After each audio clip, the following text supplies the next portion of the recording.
whenever we finish a project, we do a lot of soul searching. A lot of reference got kicked around. The Seven Samurai, the Magnificent Seven. We talked very early on about showing off a more human approach to Spartans. I mean, we definitely focused on trying to go back to sort of the core of what made Halo CE, the Combat Evolved, the sort of phenomenon that it is. I remember my first time playing Halo, and I was in that first level, and after winding through these technical corridors, fighting aliens, and then I step out into this world, and it just opens up in front of me, and it's beautiful and alien and huge. That was a sort of seminal moment for me, and I think that's part of what we want to capture in Reach. Something that was core to the game at the beginning was that sense of wonder and exploration. We started with a series of events. We basically set out like, okay, from this date on Reach to this date, we built a military campaign.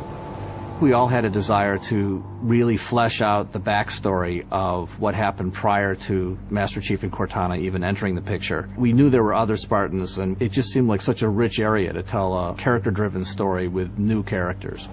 We wanted this team to feel like a Delta Force type team that are usually a smaller number. Why are we not seeing explosives residue? This particular team, Noble Team, they've survived by staying together. You're Noble Six, you're a replacement for a Spartan that's died. You're experiencing this story, boots in the mud. We looked at the story of Reach, and it was obviously a more intimate, character-driven story. We really needed the attention to real-world detail, trying to make these characters' faces really feel like believable. We started everything over from scratch, came up with a whole new rig for how we animate faces and also how we approach like texturing them, modeling them, everything, and just put a lot more time. Difference about a couple million polygons. We absolutely want Reach to tell a human story, and that's going to require us to invest significantly into higher fidelity models, much more open environments, larger numbers of AI than ever before in a Halo game. To pull off the vision for what we had for this game, we ended up gutting almost every part of the engine, retooling things to make it run faster, to make it run better, it looked better. We had to throw out all of our technical systems. We had to then throw out the content that went with it because that content didn't represent the new bar we were going for. Copy that, on our way. Don't need command to tell me. Been on hers half my life. Let's shoot it. We've got a great team of guys, and they could take motion capture and they could make the poses way more dynamic, way more expressive. Those changes bring out the life, they bring out the style of our characters. We had probably 4 times the amount of polygons to play with this time around, which gave us a lot more freedom and creativity in what we wanted to achieve. When you look at total engineers that are actually putting code that are actually affecting this game, I mean, it's massive, 30 plus guys. It's crazy. When you shoot a rock face, you'll see sparks, rock chips, dust. In Halo 3, we had a maximum of 100 colliding particles. In Halo Reach, we have thousands. We've got much more customizable Spartans than we've ever had in the past. The number of polygons we can draw at one time has skyrocketed. It's changed the way we build things up close as well as out far. This is where Noble Team arrives, and then you're going to work your way down, all the way down these terraces. Big open environments, epic skyboxes. These are things that are quintessential to Halo. Like, we're building a planet that exists 500 years from now. We want to build spaces that you want to explore. We want to put twice as many characters, vehicles, and weapons into that environment.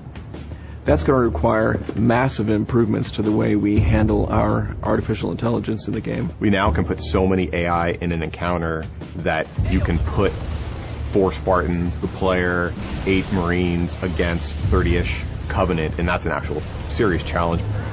Bringing the elites back was something that was really a true joy for us because they're such an awesome character to fight. What if the Spartans and the soldiers don't actually understand what the aliens are saying? What's that going to feel like? What if we can get back to having the aliens feel really alien and threatening? These these people and this planet and this story deserve something new and different. Just a different underlying sense of tragedy, heroism. We're rebuilding everything from the ground up. You have to walk this very fine balance. We want to add new things, but we don't want to rough up anybody's baby. I mean, that's the whole thing about the crazy sausage that is Bungie's Halo Reach ODST universe, is that we've sort of developed this gameplay that every person sort of has the different things about it that they like, and I still think that we still struggle to figure out exactly what, like what can we add or remove without pissing off certain people of the population. We looked at the Halo 3 assault rifle, and it really does feel kind of dated. It fit the tech then, but now we have all of these new polygons to play with. We went to a lot of trouble to sort of ground the weapons and the vehicles more in this sort of more real, more gritty world.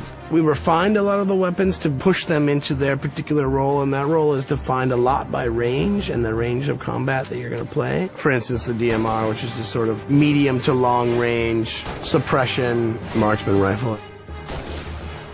It's going to be a sandbox game. It's not going to be a carefully scripted game where every movement of the AI is controlled by a mission designer. It's much broader than that. It allows the player to deal with encounters in their own specific way. There's definitely going to be offhand grenade throwing. There's definitely going to be vehicles.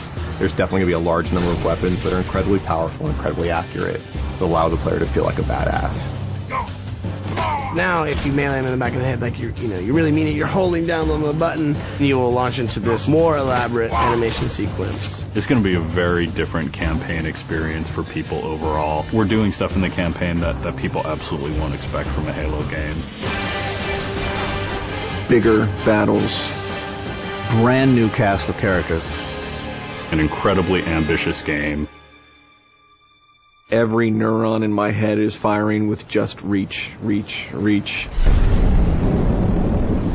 We knew from the beginning what the end was going to be.